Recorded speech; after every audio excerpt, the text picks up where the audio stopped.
24-ാം ദിവസം. മലയാറ്റൂരിലെ പൊന്നിൻ കുരിശു മുത്തപ്പൻ. മലയാറ്റൂർ മല തോമാസ് ലീഹായുടെ പാദസ്പർശനത്താൽ അനുഗ്രഹീതമാണ് എന്നാണ് വിശ്വസിക്കപ്പെടുന്നത്.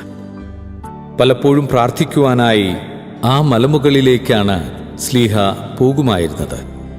സുവിശേഷ പ്രഘോഷണത്തിന് തടസ്സങ്ങൾ നേരിട്ടിരുന്ന അവസരത്തിലൊക്കെ സ്ലീഹ മലമുകളിൽ പ്രാർത്ഥനയ്ക്കായി എത്തുമായിരുന്നു. മണിക്കൂറുകൾ അദ്ദേഹം അവിടെ പ്രാർത്ഥനയിൽ ചിലവഴിക്കുമായിരുന്നു. അങ്ങനെ ഒരിക്കൽ പ്രാർത്ഥിച്ചുകൊണ്ടിരിക്കുമ്പോഴാണ് ഒരു സ്വർണ്ണക്കുരിശ് സ്വയംഭൂവായത്.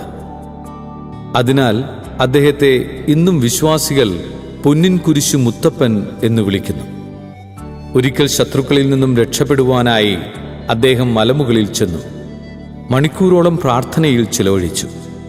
ഹൃദയം നിറയെ വേദനയും ഒപ്പം പ്രത്യാശയുമായി അദ്ദേഹം അവിടെയുള്ള പാറമേൽ കുരിശടയാളം വരച്ചു.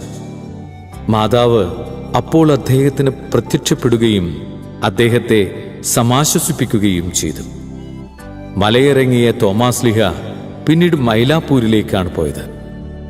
കുറെ കാലത്തിനു ശേഷം മലമുകളിൽ ചെന്ന ചില നായാട്ടുകാർ പാറയിൽ കുരിശടയാളം കാണുകയും തങ്ങളുടെ കയ്യിലുണ്ടായിരുന്ന ആയുധങ്ങൾ കൊണ്ട് അവിടെ പോരി നോക്കുകയും ചെയ്തു. ഉടനെ അവിടെ നിന്നും രക്തം പുറപ്പെട്ടു.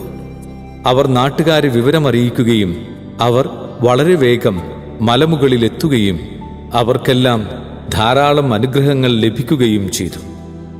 സമീപത്തുള്ള ഉറവയും പാറയിൽ പതിഞ്ഞിട്ടുള്ള സ്ലീഹായുടെ പാദമുദ്രയും മലയാറ്റൂരിലെ നിത്യസ്മാരകങ്ങളാണ്. വിചിന്തനം. പരീക്ഷണ സമയങ്ങളിൽ പ്രാർത്ഥനയിൽ അഭയം തേടുക തോമാസ് ലീഹ ശീലമാക്കിയിരുന്നു. പ്രാർത്ഥിക്കുവാനായി വളരെ ഏകാന്തമായ സ്ഥലം അദ്ദേഹം കണ്ടെത്തുകയും ചെയ്തു. ഈശോയെപ്പോലെ തന്നെ ഏതു തിരക്കിനിടയിലും പ്രാർത്ഥിക്കുവാൻ സമയം കണ്ടെത്തുവാൻ സ്ലീഹന്മാരും പ്രത്യേകം ശ്രദ്ധിച്ചിരുന്നു.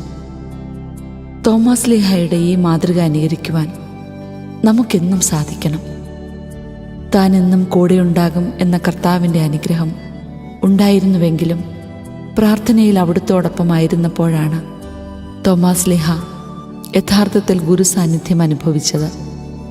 ഏകാന്തതയും ഏകാഗ്രതയും നമുക്കും ജീവിതത്തിൽ ആവശ്യമാണ്. കർത്താവിൻ്റെ സാമീപ്യവും സാന്നിധ്യവും നാം അനുഭവിച്ചറിയുന്നത് പ്രാർത്ഥനയിൽ അവിടുത്തോടൊപ്പമായിരിക്കുമ്പോഴാണ്. ഏതു വലിയ തിരക്കിനിടയിലും കർത്താവിനെ ശ്രവിക്കുവാൻ സമയം കണ്ടെത്തുവാൻ നമുക്ക് സാധിക്കണം. അനുദിന ജീവിത വ്യഗ്രതകൾ കർത്താവിനായി സമയം കണ്ടെത്തുന്നതിൽ നമുക്ക് തടസ്സമാകാതിരിക്കട്ടെ. തോമാസ് ലീഹായെപ്പോലെ പരീക്ഷണങ്ങളാൽ വ്യതിതമാകുന്ന അവസരങ്ങളിലെല്ലാം കർത്താവിൻ്റെ സാന്നിധ്യം തന്നെയായിരിക്കട്ടെ നമ്മുടെ അഭയകേന്ദ്രം.